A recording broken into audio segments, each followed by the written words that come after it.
morning. Thank you for joining us for the Table Church online worship service. We're excited to see what God is going to do through our service today.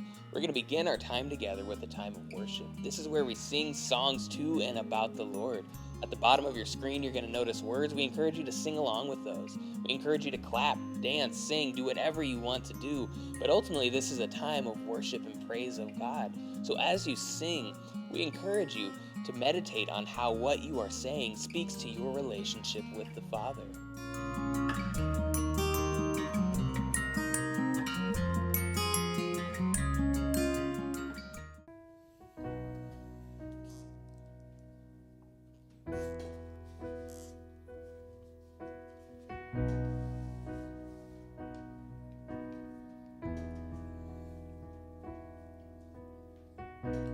Lord bless you and keep you, make his face shine upon you and be gracious to you. Lord turn his face toward you and give you peace.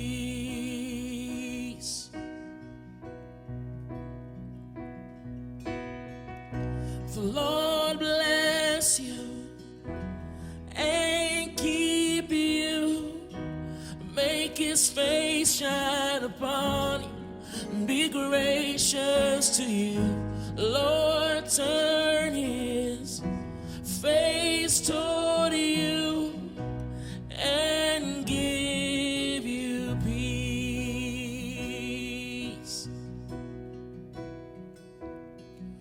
Oh,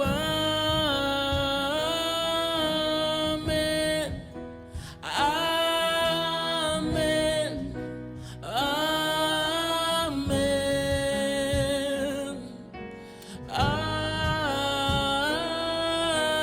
amen,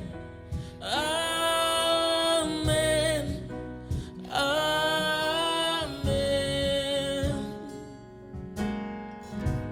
Lord bless you and keep you, make his face shine upon you and be gracious to you. Lord turn his face toward you and give you peace.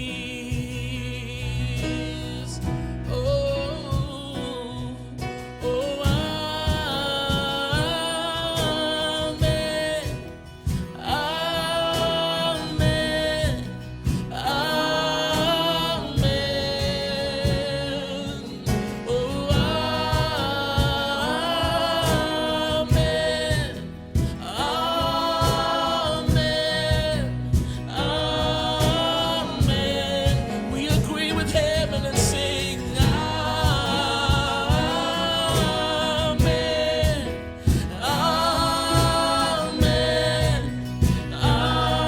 amen.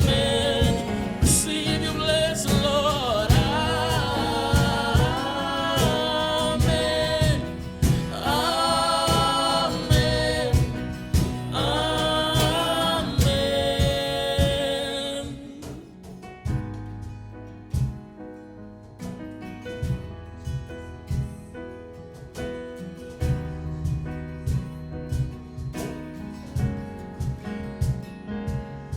His favor be upon you and 1,000 generations, and your family, and their children, and their children, and their children.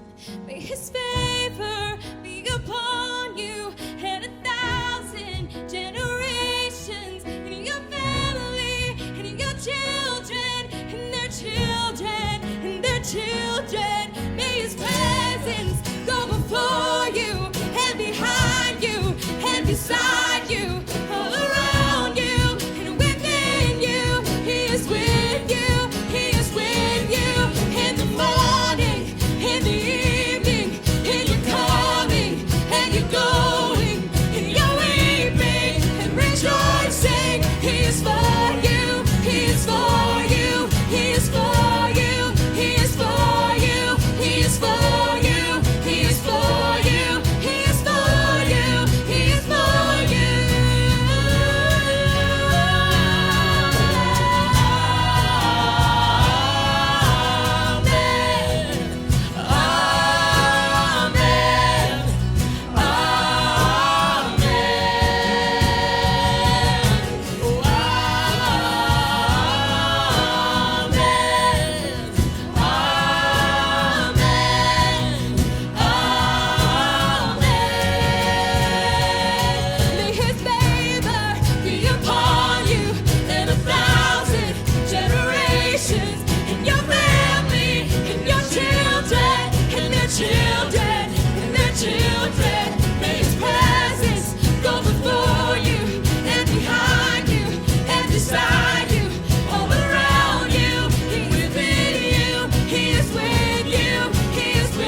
just to rest upon His promise and to know thus saith the Lord. Jesus, Jesus, how I trust Him, how I proved Him more and more. Jesus, Jesus, precious Jesus, oh, for grace to trust Him more.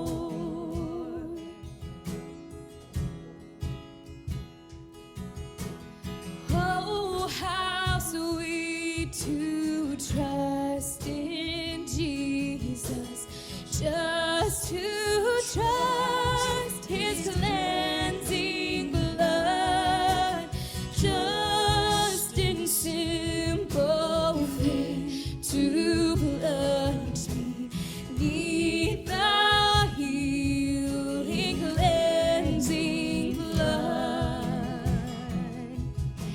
Jesus, Jesus, how I trust Him, how I proved Him more and more.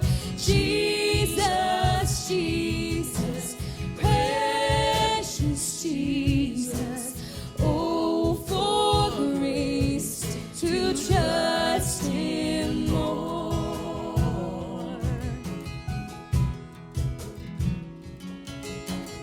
Yes, it's sweet to trust in Jesus, just from sin and self to cease, just from Jesus simply taking life and rest and joy and peace.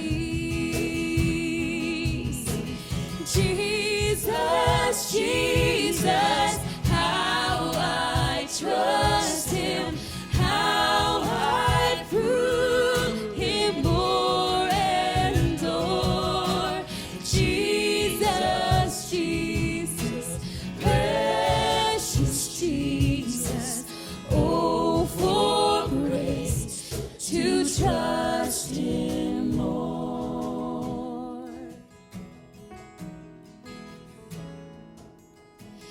I'm so glad I learned to trust Thee, precious Jesus, Savior, friend.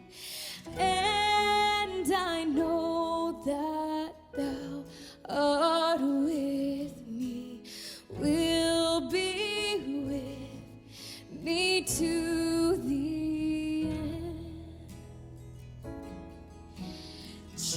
Jesus, Jesus, how I trust Him, how I prove Him more and more. Jesus, Jesus, precious Jesus, oh, for grace to trust Him more.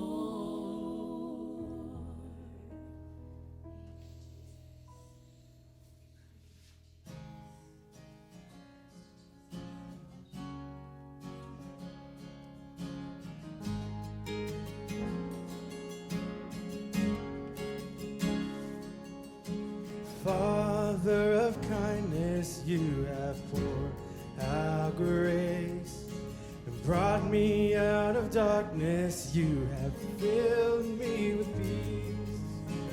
Giver of mercy, you're my help in time of need.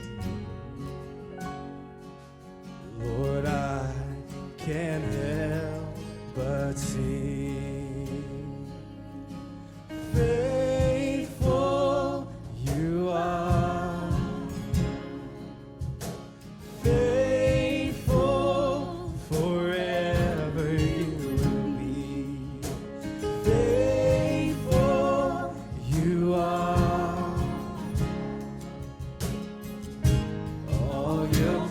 promises are yes and amen. All your promises are yes and amen.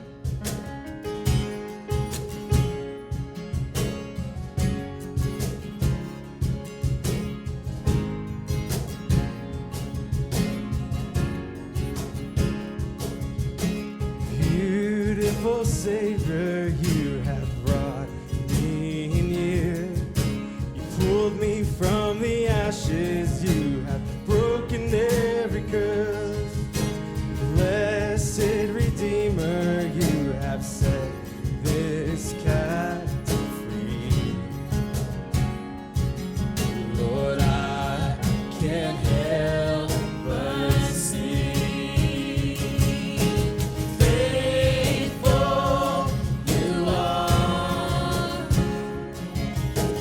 faithful forever you will be. Faithful you are. All your promises are yes and amen. All your promises are yes and amen. Faithful you are.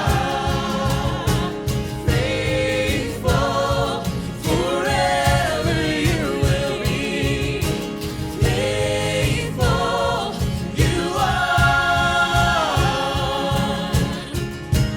All your promises are yes and amen. All your promises are yes and amen.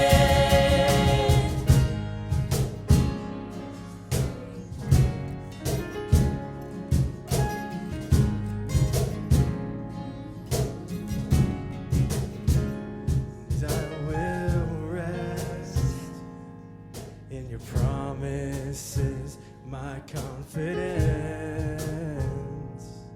is your faithfulness, and I will rest in your promises. My confidence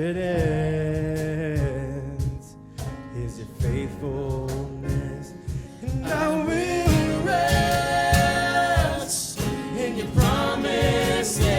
My confidence is your faithfulness, and I will rest in your promises.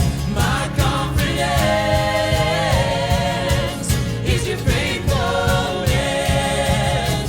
Faithful you are. Faithful forever you will be. Faithful you are. All your promises are yes and amen. All your promises are yes and amen. All your promises are yes and amen.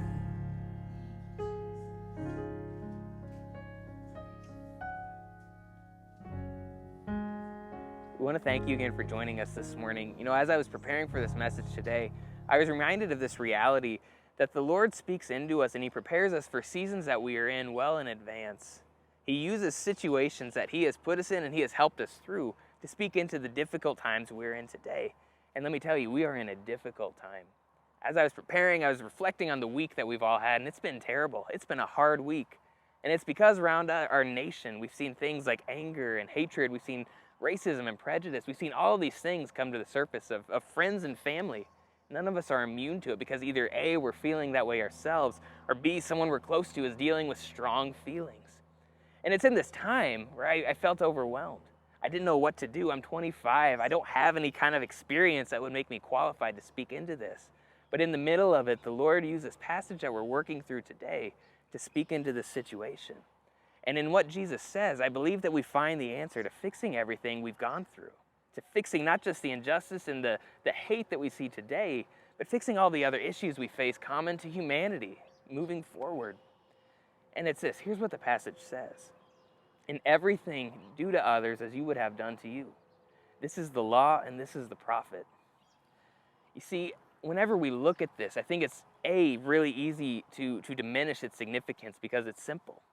Sometimes it's easy to overlook the impact that simple messages bring. But in my life and what I've seen the Lord do, sometimes the most simple truths move the biggest mountains. The things that are small and simple and direct sometimes have the greatest impact.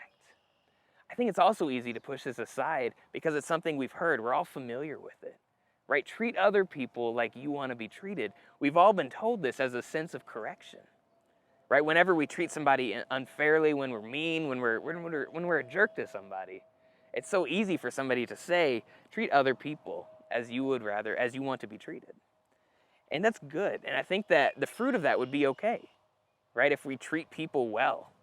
But every good thing is not a God thing. To diminish this saying, this teaching of Jesus to just behavior modification is to reduce the significance of what he's trying to say. Because when we look at Jesus' ministry, when we look at everything he taught, when we look at this specific teaching of the Sermon on the Mount, what we see is that Jesus isn't nearly as concerned with behavior modification, with lessons in morality, with these principles that we carry. He's not concerned with that nearly as much as he's concerned with the condition of our heart, as he's concerned with who we are on the inside. You see, for Jesus, it's not so much about what we do. It's about who we are. And if we approach this passage with that in mind, I believe that we will take something entirely different out of it. But I think that it's important to distinguish the difference between what we do and who we are. And here's how we can distinguish that. Whenever you tell me to do something, whenever you say to me that you want me to finish something, if it's something I don't want to do, let me tell you, you're going to know based on the fruit that I produce from it. Because I'm going to take some shortcuts. I'm going to try to get it done as fast as I can. I'm not going to care about what I'm doing. I'm not going to have any love sown into what I'm doing. But if you ask me to do something that is in alignment with who I am, let me tell you, the fruit of that is going to be so much better. You're going to see care. You're going to see love. You're going to see my heart and soul poured into what I'm doing. You're also going to see that I'm going to approach it as an act of worship unto the Lord. You see, who we are dictates and is impactful to every aspect of our life.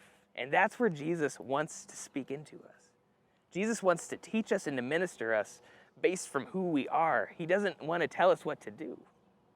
You see, in Scripture, I believe there's a story that communicates this truth so much more than any other. And it's the story of Jonah. And let me summarize it for you. Jonah is a prophet. He's a man of God. He does what the Lord tells him to do. And in this particular instance where the story of Jonah picks up, the Lord tells Jonah to go to Nineveh and to speak the truth of who God is to these evil people. And Jonah's first reaction is, no, I'm not going to do that. And here's why he said that. It's because he hated the Ninevites. You see, Nineveh was a city in Assyria, and Assyria were the same people that came and enslaved the Israelites. They killed them. They made their lives miserable. They were the thorn in Israel's side time and time again. And Jonah saw the Assyrians take and enslave his friends, his brothers, his sisters, all of these people. And that was a seed that was in Jonah's heart. That was what made Jonah who he was. And so he says, no, God, I'm not going to do it. And he runs. He goes to get on a boat bound for Tarsus. And in doing so, he's trying to run as far away as he can from the Lord. But as he's on that boat, the Lord has different plans, and a storm comes. And the sailors on that boat can see that it is only a storm from a God. And so they begin panicking. Jonah emerges from his cabin, and he sees what's going on, and it comes to light that the storm is there because Jonah is running from the God of Israel. And as he runs, eventually these sailors, in order to save themselves, throw Jonah overboard. And we know what happens next. He's brought into the belly of a whale for days. And as many of us would do, as he's in the belly of the whale, he has a change of heart. Because there's nowhere to go. He doesn't have anything to run to. He's at the mercy of God. He's at the lowest of lows in his life. And so he shifts his attitude. He shifts what he thinks. And he says, you know what, God, maybe I can do this. Maybe I should go to Nineveh. Maybe you're right in this situation. And so that's what he does. The whale spits him back out on land, and he goes and he ministers to Nineveh. He spends days there. And the Ninevites repent of the sin that they had caused. They become a righteous people that walks out the call and the instruction of the Lord. And you would think that that'd be a great ending, but that's not how the story of Jonah ends. The story ends with him going outside of Nineveh and pouting. He's angry. He's like, God, this is why I didn't want to do it. Because I knew that in your mercy you would save these people, that they would turn from their ways and you wouldn't destroy them, and I feel justified they need to be killed. And so Jonah is furious. And the Lord, to teach him a lesson, causes a bush to grow up and give him shade under the hot sun, and then he destroys that bush. And Jonah's even more mad because now he's not just furious that God saved Nineveh, he took away his shade, he took away his comfort. And as he begins to tell God off, he begins to tell God why he's mad, why he deserves this thing. God says, Jonah, have some perspective. You're worried about a bush. You're mad that the bush got taken from you. But you were ready to see a city of 120,000 people who I love killed and destroyed. You see, Jonah didn't want to save the Ninevites. His actions, what he did what the Lord asked him to do, but because it didn't proceed from who he was, it didn't proceed from a heart that has been transformed by the Lord, it fell short. And that's where the story of Jonah ended. Let me tell you, if we were to imagine that Jonah's heart was transformed, if it did shift, if it changed, I believe the story would have ended differently. I think Jonah would have gone on to do incredible things. But because he had a bad heart, because who he was tainted and flawed, the story ends with him being miserable and angry and depressed and upset. Friends, I think many of us walk out our relationship with the Lord like that. I think that we do the things that we ought to do. And I think that we understand that we may not want to do them, but we should do them because it's the thing to do, right? God told me to do this. He says, be kind to people. So I'm going to be kind even if I don't want to. But if we do that, if we operate from a perspective that hasn't been shifted and changed, if who we are as people hasn't been changed, then we're going to end up like Jonah. We're going to be burnt out. We're going to be angry. We're going to be upset with nothing going for us. Jesus wants your heart. Jesus wants you as a person. So as we look at that, we see the importance and significance of becoming people who are of the Lord, who have been transformed by God. But how do we do it? I believe we can do that by really shifting how we read this passage a little bit to get a little closer to what the Lord is telling us. Because Jesus, in saying this, isn't saying he wants you to do to other people what they would do to you. Instead, he's giving us this truth and this principle that if we were to be transformed, if we want to be changed, if we want to really fix all the wrong things in our life, what we ought to do is to treat other people the way the Lord has treated us. To do unto others as the Lord has done to us. That changes the whole ball game, because whenever we come to that place, we come to a place of reflection and understanding who the Lord is to us. We think about the path that we have taken and how the Lord has saved us, how he has guided us and protected us. And everything is different because the Lord saw you. The Lord saw your baggage. He saw all your flaws. He saw everything that was consuming you. He saw that you were drowning in your own mess, but he looked past all of it. And he saw you, and he loved you, and he cared about you. And he reached down and pulled you up and saved you and brought you to land where he still loves you, even if you continue to mess up. You see, the Lord doesn't keep a record of wrongs. He doesn't look at our situation and think less of us. He's after our heart. He knows that if our hearts are transformed and pierced by the gospel, then everything is fixed. What if we were to move forward in that? What if we were to treat other people like the Lord had treated us? Because we see that the Lord treats his people with love and with care, but with grace. What if we were to treat other people like that today? If we loved our brother and sister, if we cared for our brother and sister, and if we gave grace upon grace to our brother and sister, I believe that everything we see, all the mess we made around ourselves would be fixed, that mountains would be moved. But I think there's one caveat to it that many of us can't overcome. I think there's one area that we all have trouble in getting past. And that's this reality that as we live out our life in light of the gospel, as we treat other people as the Lord had treated us, it looks like a whole lot of loss, at least in the eyes of the world. Because whenever we care for people, inevitably what's going to happen is that somebody's going to hurt us. And in the eyes of the world, when somebody hurts you, you cut ties, you fight back. You don't take that. You don't have to put up with it. But friends, when we walk with Jesus, we give up all of our rights. We give up all of the sense of justice that we have from our flesh. When we look at Jesus' life, he looked like he lost a lot. He was betrayed time and time again. He was beaten. He was handed over by his friends. And that looks like loss. But time and time again, he gave grace. He gave love. He gave mercy and care. If we're to change who we are as people, what we have to do is to act in a similar way. We count it as a gain to serve the Lord, even if it looks like loss to the world. So let that be our challenge. Let's treat other people how the Lord has treated you.